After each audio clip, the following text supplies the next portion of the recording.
All right. Good morning, Doug. Just wanted to spend some time this morning covering some of these amazing news headlines that have crossed my desk in the last few days.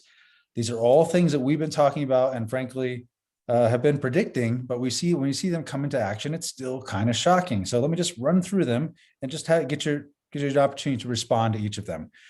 First one having to do with vaccines and vaccine passports. So the CDC's new guidelines is that if you're fully vaccinated, you don't need to wear a mask. It's really, again, causing great cognitive dissonance among, the people that are pro science, I guess they would say these days. But Oregon came out with this idea, this change. So they said, okay, you no longer have to wear masks outside, which seems crazy they were ever requiring it. But you must be vaccinated and able to prove it if you want to go indoors maskless. And so businesses are required now to enforce this. So you have to be vaccinated and be able to prove it. What do you think about all that? I think it's completely insane because, as we've talked about in the past, most of this COVID hysteria is it's about 80% stupidity and insanity. So, God, what are the social consequences of this going to be when businesses are asked to enforce the state's idiotic laws? Maybe the business owner doesn't believe in it. Who the hell knows? I mean, it's just creating more chaos in society, creating more antagonism in society, and completely pointlessly. For what it's worth, right now I'm in Richmond, Virginia.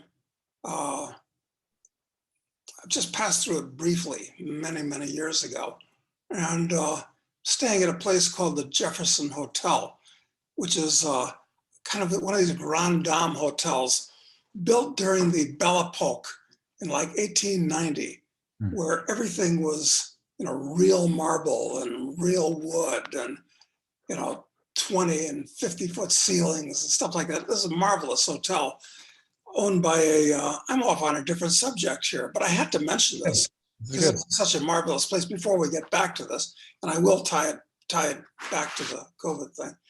Uh, So I said, this is such a marvelous hotel. I hope that Marriott or Hyatt or one of these other horrible corporations hasn't bought this place and is on point of running it into the ground, which is what they all do, homogenizing it. But it's wonderful. There's a rich couple that bought this hotel and are running it like a family business. So like this morning when I had a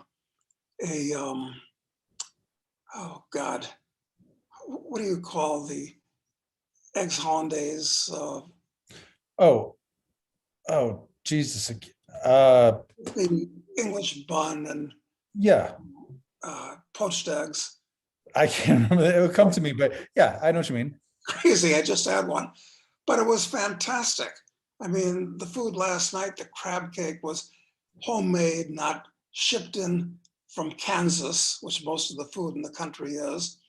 I mean, everything was nice. In fact, even the ham on my eggs hollandaise, maybe that's what it actually is called, I don't know, uh, is Virginia ham, Hmm. which is a special type of ham, not the ham that buy down at the 7-Eleven, which is tasteless, but it's fantastic. So this is one of the nice things about the old South that still linger here, Hmm. linger even after 150 years after the war between the states. There's still anyway. Here I am in this marvelous hotel, and it's quite nice. But relating what got me off on that is that uh, few people here are wearing these masks. In fact, we even rode up to our room with two unrelated parties, none of whom were wearing their masks. So apparently the hysteria has broken in reasonable parts of the country. Seems Hmm. that way to me. Yeah, I mean, I think we're seeing some of that too, but it does not. I think it's just going to shift a little bit. Is my worry, and I think you see this in Oregon, which is not a reasonable part of the country. Portland, especially, not a reasonable part of the country at all. But my worry is that this is essentially they're talking about an internal vaccine passport.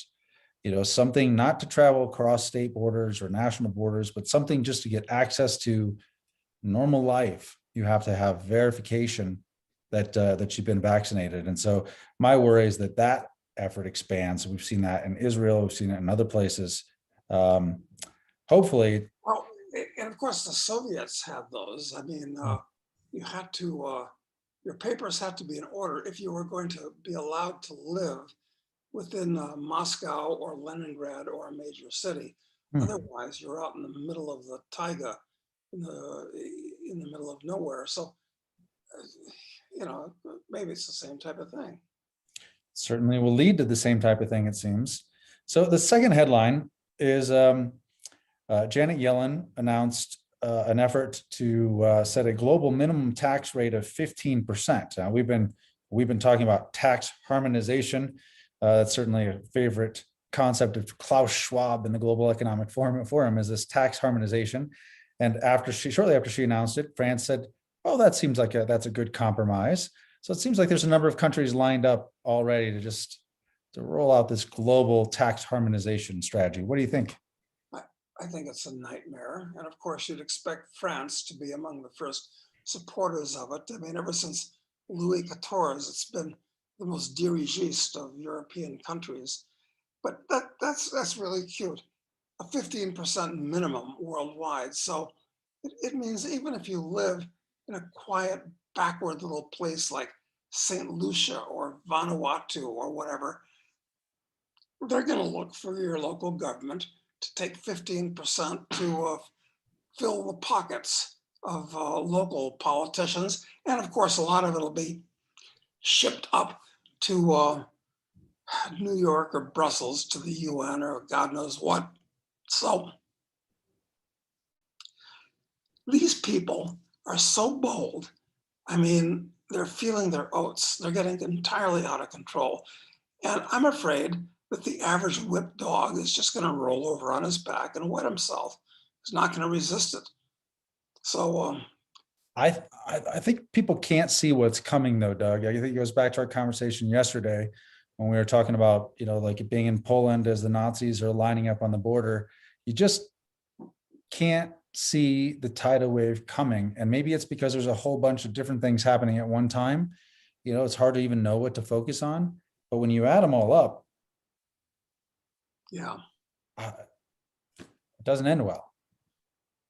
No, it doesn't. I just don't know where this is all. It seems like it's coming to a head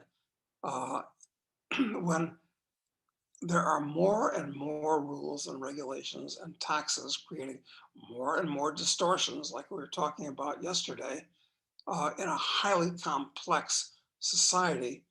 Something could give. So it's just really a bad trend that is still accelerating. Still accelerating. It feels to me as though, we're getting, as you said, they're getting very bold.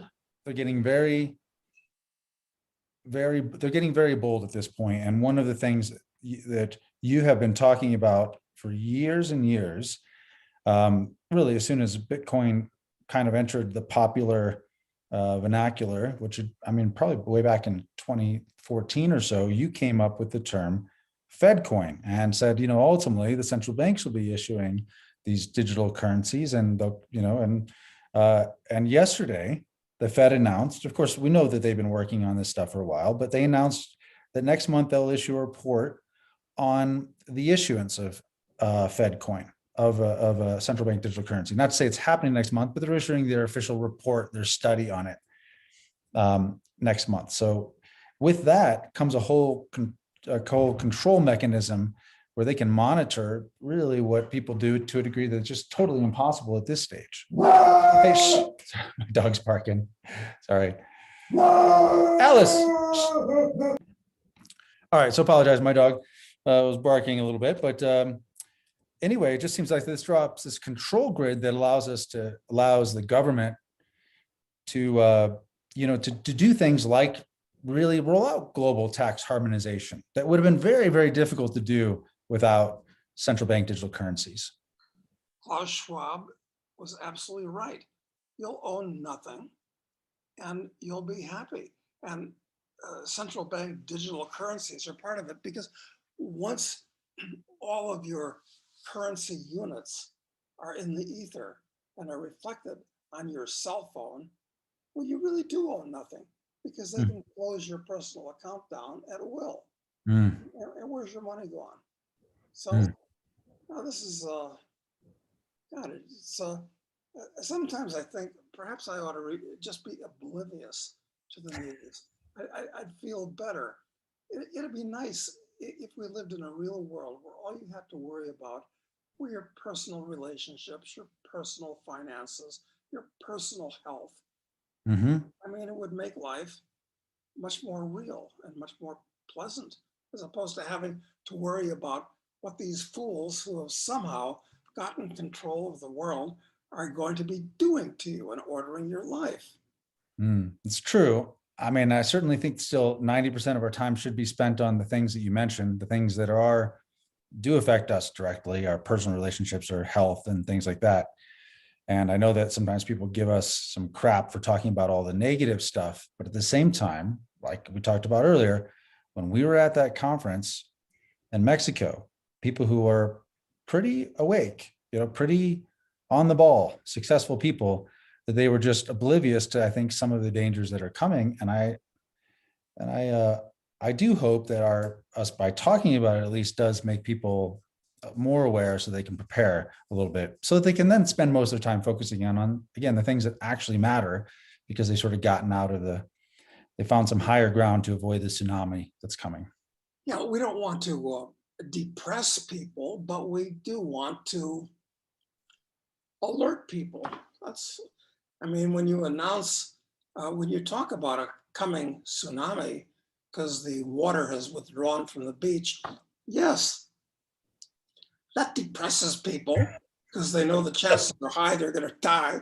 It scares them, but that doesn't mean you shouldn't do it. I mean, you should do it all the more. Right.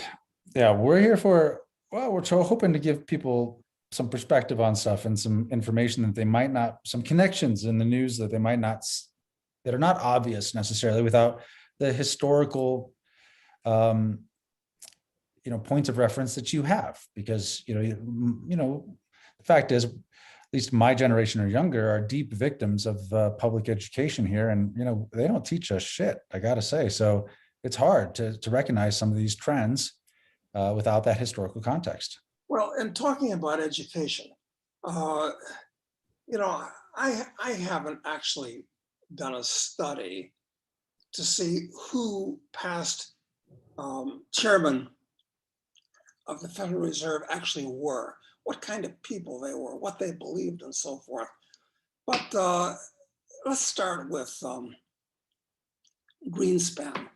And it's interesting. I don't know how many people are even aware of this, that Greenspan, who started this crazy trend of the Fed having investors' backs and printing up money for political reasons, Greenspan was an acolyte of Ayn Rand, who It's held shocking. this in contempt. And Greenspan one of wrote a famous essay on gold, uh, debunking central banking and all the rest of it in Rand's book, Capitalism, the Unknown Ideal.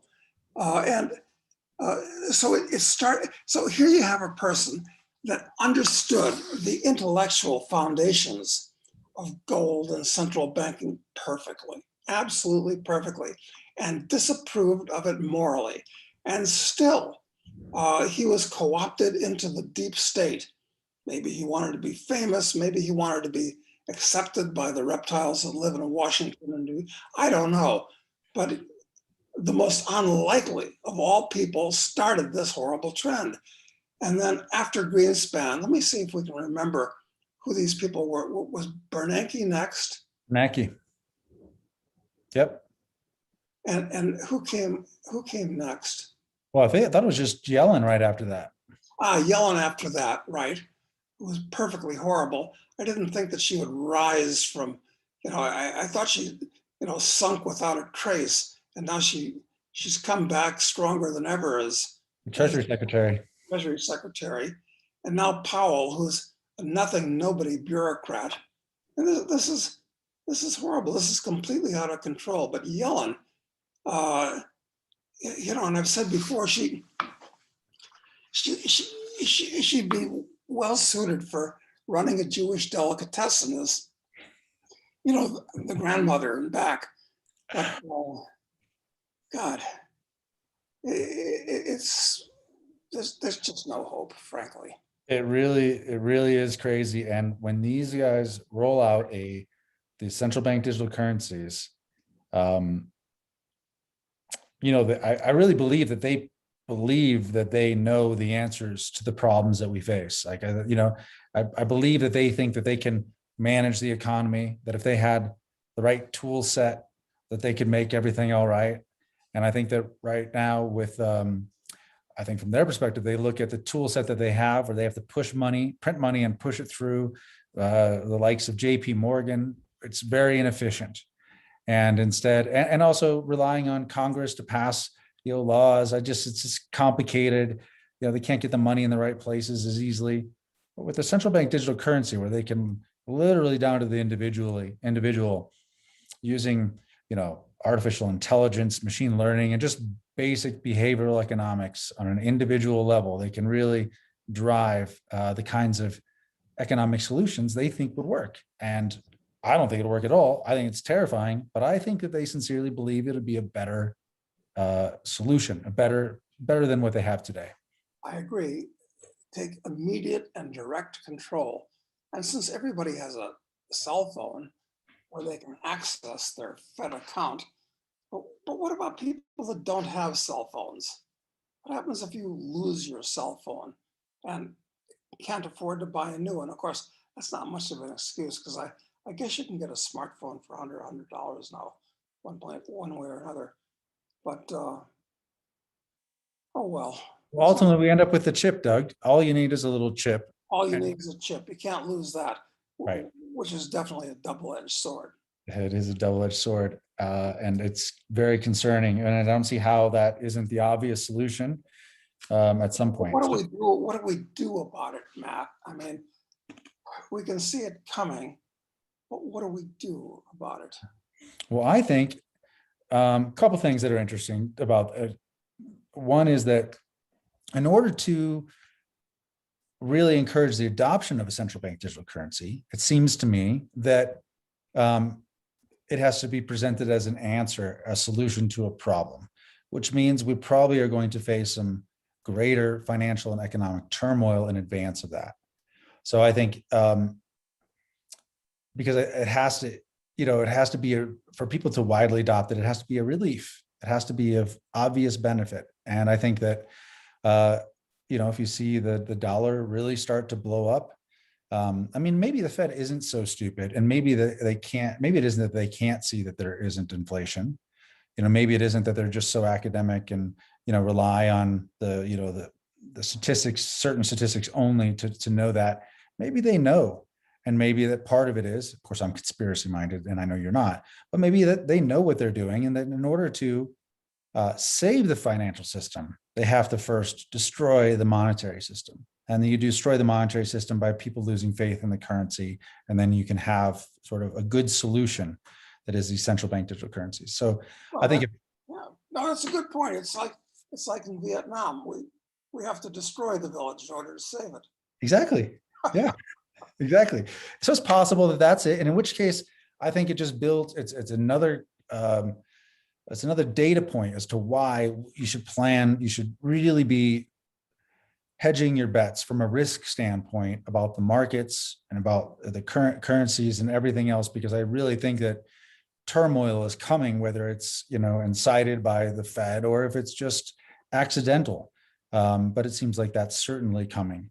So I think preparing for that, however that means for you individually, is one part of it. The other part is I think you have to disassociate as much as possible from these systems of control. So as much as you can, we live in such a complex society where we are reliant on people we have never met doing jobs we can't fathom in order to make our existence possible. And I think the more that we can reduce that dependency on all of these unknowns, the better off we'll be. So if you have, obviously, if you have resources of some kind, that's great. That helps. I mean, I guess for each individual, that depends on what you should do. But I think fundamentally, trying to put yourself in a position where you're less dependent upon these systems, so that you would be less affected when these systems sort of work against you. Yeah, that's exactly right. And in fact, uh, been riding around for the last couple of days in a brand new Lincoln Navigator, or is it what they call an Aviator? Uh, but it's a giant Lincoln SUV. And one thing I've noticed about this car, talking about complicated and advanced systems, is that absolutely everything in that car runs on chips and solenoids. In other words, you don't even mechanically open the door anymore. You push Right. a button to open the door. And I'm saying to myself, this is this is actually getting a little bit out of control, where you can't even open the door by pulling a lever. You have to push a button.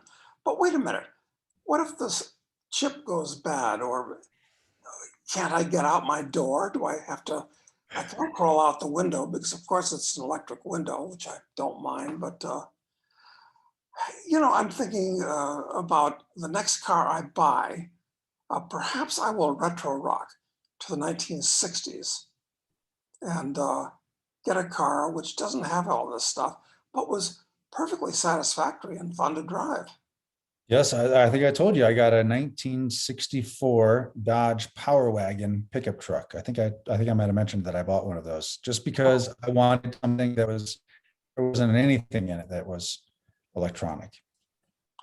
Yeah, exactly. And if something goes wrong with a car of that vintage, I can actually fix it. I actually, know how it works. But with today's cars, just taking the covering off the top of the engine almost requires special tools and absolutely diagnostics if you're going to do anything with it. Does it Yep. run better? Yeah, while it runs. But when it stops running, you're SOL. I, Right. I don't know what the answer is, really. I mean, But I think that's what explains the reliance on these complex systems, though, because a car is it's something that, if there's a problem, you assume there's a catastrophic failure. That catastrophic failure of that car is a local event. Okay. Meaning you're going to know when it's not working, at least. But you could have supply chain breakdowns. The gas pipeline that broke down, that was supposedly hacked, and cut off gas supply to the East Coast for a number of days, it's not a localized event where you can even see the problem occurring. You're just a beneficiary or victim of it functioning properly. And I think as much as you can reduce that reliance on those systems, the better off you'll be, or at least create a little buffer. I mean, it's the kind of thing where, you know, I've always had maybe inspired by some of my old Mormon friends, that they've always had like a year's worth of food in their house. And I thought it was ridiculous at first. And, I don't know, maybe a decade ago or 15 years ago, I'm like, yeah, I'm just going to have a month. Why not? Like, does it hurt anything to have it? And it doesn't protect me from systems failing, but what it does is it makes it when there's a problem of some kind, I have a little buffer from it. It's not going to affect me directly. If there's a when the power went out in Texas and all the grocery stores were they shut down the grocery stores because they couldn't resupply them with trucks anyway. There was ice all over. It was pretty bad. But a lot of people have become accustomed to going to the grocery store every day. So if you have to go to the grocery store every day in order to be able to eat, then your reliance on these complex systems is much greater than if you only had to go once a week. You know what I mean? So it's just trying to put a little buffer between the complex systems in your own life. It seems to be the obvious thing that everybody can do. There is no silver bullet, though, of course, in solving any of these problems. well, perhaps it'll be simplified when Ted Turner or Bill Gates get their way, or I guess all these people, and the population of the planet is reduced by 50 to 90%. Well, anything's possible, of course. So let me run a couple of other news items by you here before we wrap up. And um, this, I guess I'd put these all in the category of distortions, government-based distortions. And right now, Colorado announced that yesterday that they plan to pay unemployed people up to $1,600 to return to work. That really is rich. I mean, first of all, you can't work. You're actually not allowed to work for all kinds of reasons to do with the COVID hysteria. Now they got to pay people to get, it's one thing after another. It's like, it's always something. It's a new control. Yep. And these things are that we like. I mean, I think in the US, we prefer incentives, the carrot over the stick with most things. I mean, I really think it's, for the general population, it's carrots. We pay people not to work. Now we need to get them to go to work a little bit. So we're bribing them to go back to work and off unemployment. I think that, the adopted central bank digital currency, a big part of it beyond a collapse will be, hey, there's like airdrops of money here. We're not going to put it in your personal, in your Wells Fargo account, but we'll put it in your Fed account. Well, it's so funny. Everybody laughed and joked about Bernanke when he said, hey, if we have to, we can dump money from helicopters. And everybody thought he was just making an outrageous joke, but it's actually happening. And I'll tell you the thing that's really disturbing about this. It's that in the past, if you decided to work or not work, it was between you and your employer. Now it's between you and the government. So that people don't talk about, me and whoever I'm working with or for. It's the government decides we're going to do this. We're going to pay you if you don't work. The government has inserted itself as a necessary third party in between two individuals. Like it used to be, if you had a health problem, a medical problem, you'd go to your doctor. It was between you and your doctor. That's how you solve the problem. Now it's between you and the government. I mean, nobody seems to notice this. This is a giant change, but nobody's noticed this giant change. You're right. The last topic I wanted to get your thoughts on is that is the incentives that are out there from states to get people to take the vaccine. And when it was announced a couple of weeks ago that Ohio was going to offer if you got a vaccine, they were going to basically put your name in a hat as a lottery winner, where you could win up to $1 million. And I believe they were 4 people that were, that they gave it to. And when people saw that, a lot of people said, who were kind of skeptics of the government, and looked at it and said, this shows how desperate they are, how desperate the government is, that they would do something like this in order to try and get people to get vaccines. And I thought, this sounds like a good advertising test. That's the way I thought about it. I said, this does not mean desperation to me at all. As somebody who's had done a lot of marketing in my life, I looked at it and I go, this is the way you would, start to explore the boundaries about what actually works effectively in the market. And it turns out that in Ohio, in the subsequent days, the vaccinations increased by 28%. It worked. It got people to do it. And so now they're rolling that out in New York and Maryland as well. Well, first of all, why does some governor why does he have any interest on getting the people in his bailiwick vaccinated? I mean, most of these governors don't even know the chemical formula for water or know anything at all about medicine or chemistry or physics. So why are they so enthusiastic to have this done? Because this whole idea, not only of the importance of COVID, but of the importance or necessity or non-necessity of a vaccine is extremely controversial. So why are they so wild to have to have people do all these things. Once again, it goes back to the fact that it's not between you and your doctor anymore, or you and your common sense, or you and your own investigation of the problem, but it's you and your local elected politician. So it's all quite crazy. Mhm. And the fact they're using a lottery for it, I mean, it means they're really serious about getting everybody to take the vaccine. And using a lottery, I would expect that that would work best in kind of low-life states where people live in trailer parks and buy lottery tickets, which incidentally are about the worst deal that you can have. You know, people used to make fun of the numbers racket, where the mob used to run the numbers racket. I guess they still do in major cities. And the mob used to take 1/3 of the numbers. In other words, they'd take a 33% rake.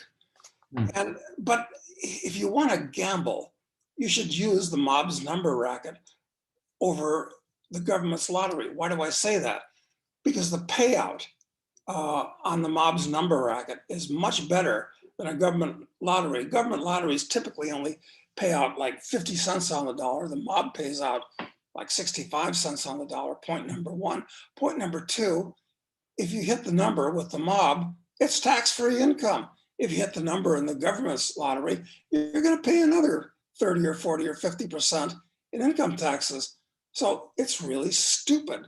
So this whole idea of using a lottery and integrating gambling with the medical system is especially goofy and perverse.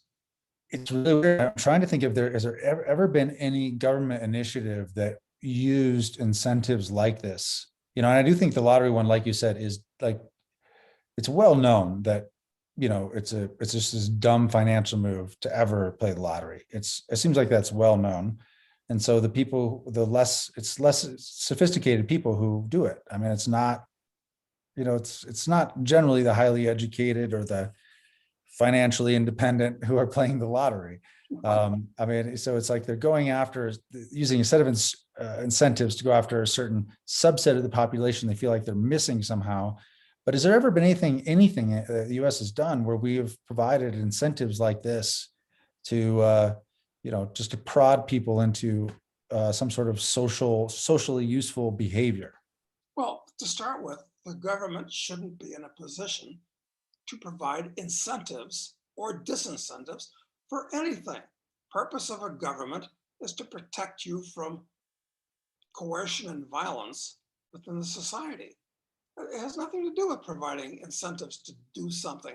They can only do it by taking money away from other people to social engineer what you or other people do. So the whole thing is perverse. Mm-hmm. No doubt. But are there examples of this?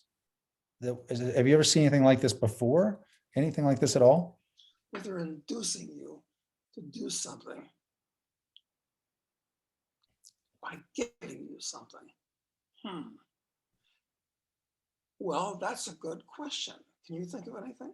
I can't. I mean, the big social engineering thing that was done when I was growing up was like the anti-littering campaigns, which were very, very effective.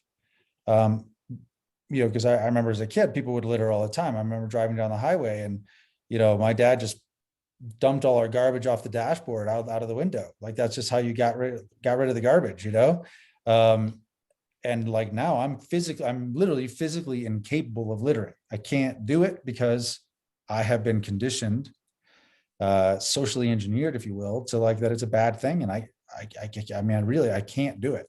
So perhaps you're violating property rights, because when you throw something out the window, I mean, it might land on somebody's private property, which is offensive. Or it certainly makes everything in the world less beautiful anyway if people do it. But I think that there was clearly social engineering happening with that. in schools, the school programs that they had for us. I remember them. And like this sort of rampant littering just stopped with my generation. And now you see it littering again. And I think a lot of the, Latin Americans, which did not get the brainwashing, honestly, that we got, coming north. But there weren't incentives for that. It wasn't, people weren't bribed or, I mean, certainly there was threats, there were fines assessed for littering, if you littered, if you got caught, but yeah, there weren't incentives. Yeah, I guess Latin Americans don't feel that way because the national flag of many third world countries ought to be a plastic bag because there are so many thousands of them all over the landscape in these countries. But yeah, actually, there's something beyond that. Next was smoking. Um, it's, nobody smokes now because it's considered to be kind of offensive in the same way as littering is. Oh, Uh, and I understand the argument that can be made for that. I mean, if somebody's near you, maybe they don't like to, you're putting your smoke in their air. I understand that. And it's not good for your health. That seems to have been adequately proven. But it's the same type of thing where the government is, yeah, okay, so it's good, but maybe the government ought to encourage people to smoke because they generate tax revenue, which does them good, and it kills people earlier, which also does them good because then they're not going to have to be on Medicare or Medicaid so long too. yep. Maybe the incentives will change strictly because of economics with the government. Forget Maybe, about itself. but again, with both of those things, there wasn't the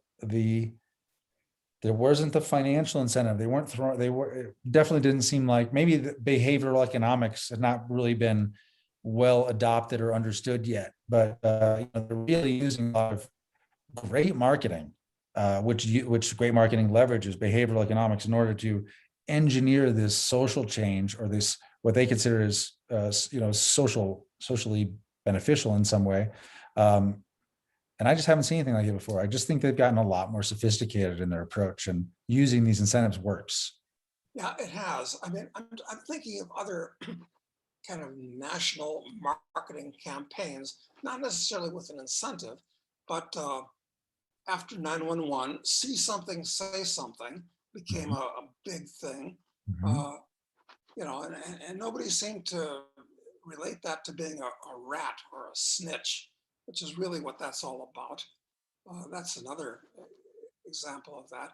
And of course, the most recent of all things is this hysteria with wearing masks, where now that the word has gone out, you don't have to wear masks anymore. People are still wearing masks when they walk down the street all by themselves.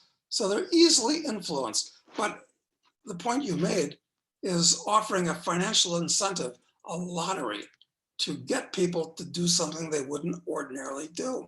I'll bet they're going to try this in other ways. I wonder what'll be next. Yeah, I don't know. I don't know. I don't know. It'll be interesting though, but this is something that is like a watershed, I think, in the propaganda efforts of the government. I think it's something has changed in their approach, and I think it's effective. Yeah, where will they use it next? And for what it's worth, just like the people that win the lottery, or at least the type of people that are dumb enough to play the lottery that against all odds win it, it destroys their lives. They win $1 million, and well, first of all, a couple of years later, they don't have the million, they've pissed it away, but they usually wind up even worse off because they've used that to leverage a lot of debt. So they wind up with nothing, not even their pitiful trailer home. I wonder if this COVID lottery will have the same effect. Oh, I have to imagine. And I just think as a general rule, you just never, ever accept money from the government. And I know that there are a lot of people that say that that when, if they're offering it for free, you should take it. They have these PPP loans that, I have businesses that were eligible for it. And I was just I just feel like it's a huge mistake to ever take it, because first of all, you're entering into an agreement. You're receiving benefit from them for that agreement, and they can change the terms of the agreement at any point. saying, we gave you the money though. You did participate voluntarily. So now you're kind of in it. And I just think it sort of perverts your own conduct if you accept the money. And so, I haven't qualified for any of the, the stimmy checks or anything like that, but I guarantee you, I would never cash it. I'd send it back. I want nothing to do with it. And I feel like it just perverts the mind in many ways. I know they've, and I almost convinced myself to do some of the PPP loan stuff because they're like, well, the loans will be forgiven. It's not gonna, it seems like it's free money, which of course that's a good clue. It's a problem. There's no such thing as free money. But, I just think, and I thought to myself, well, hey, it's been a one-way street my entire life. I just send them money. I get nothing, no benefit in return, what's a little bit to help my company, but I think it's a huge mistake. And I don't want a damn thing from them, and I'm not going to take it. Well, that is the honorable attitude. And whenever the government is passing stuff out like that, it is at somebody else's expense, and it's naturally corrupting. Even if somebody doesn't think about it the way you or I do, it's subtly corrupting to people that, think it's okay. I mean, the